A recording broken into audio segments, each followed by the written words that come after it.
Hey guys, Tinted Drug, and we're back with another video. Today we'll be talking about the Bigport 4AGE and the Smallport 4AGE, and we'll talk about what makes them so different, what makes them so good, and what's the big major differences between having a Bigport and having a Smallport, and which is in your favor, which would work better for you, and why you should snag either one of these. So let's go ahead, dig deeper under the valve covers, and just see what's going on. So let's get right into it, guys. All right, guys, so let's go ahead and start showing you the visual differences with the Bigport 4AGE versus the Smallport. So with the Bigport 4AGE, we're gonna have this little emblem kind of TVIS thing going right here, which identifies that it has TVIS in it.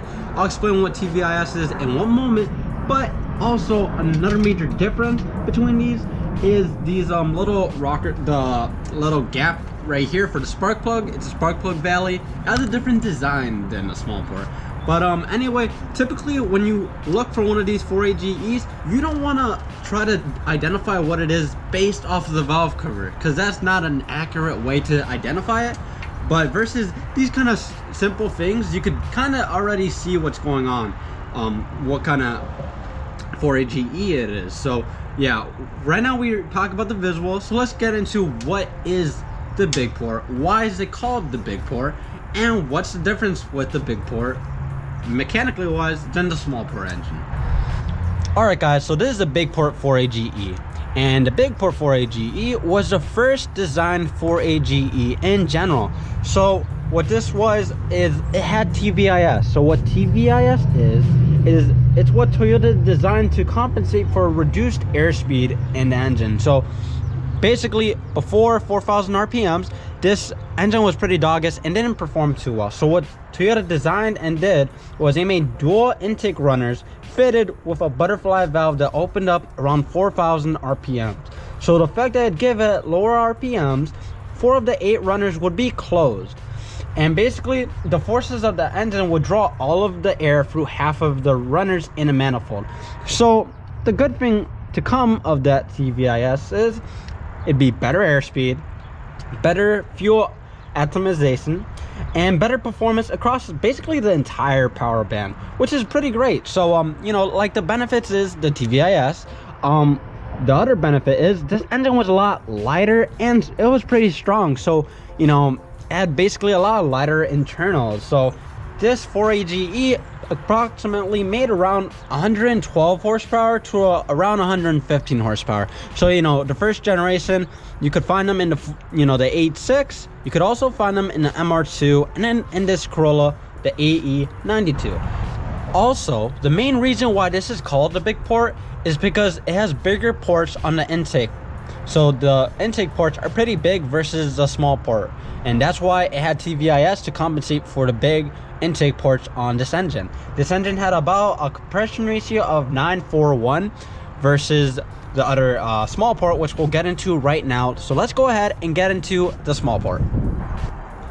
Alright guys, so this is a Smallport 4AGE, the second, essentially the second slash last generation of the 4AGE, for the 16 valves at least. But this one had a different design right here in the spark plug valleys, and it had a different design at the top. It didn't have the TVIS emblem, and both here and here they had a rib design. So if we dive deeper into the actual differences with the Smallport versus the Bigport, the Smallport didn't have TVIS. Oh no, crazy, I know, right? But they didn't. So what they did is they redesigned the ports in the intake to be smaller, as smaller cross section, to basically compensate and basically get rid of the problem the Bigport had, which is pretty good. So they also increased the compression ratio on this from 10:3:1 versus the other lower compression ratio that the Bigport had. So the good things to come of the deletion of TVIS is they also, what they did is they made a stronger block for the Smallport. They put under piston oil cooling squirters, and they made thicker connecting rods, as well as modified the piston design and size.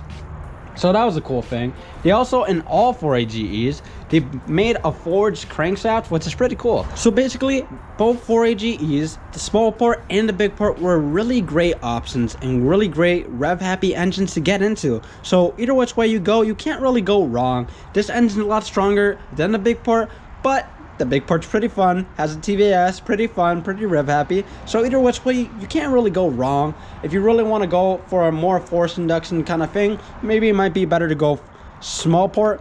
But either which way, it's pretty fun time. The Bigports are a lot easier to find than the Smallports. The Bigports were found in the H6 and MR2, like I said, and the Smallports were really only found in the 9.2, and from the, I believe, the Geo Prism as well, they were found in.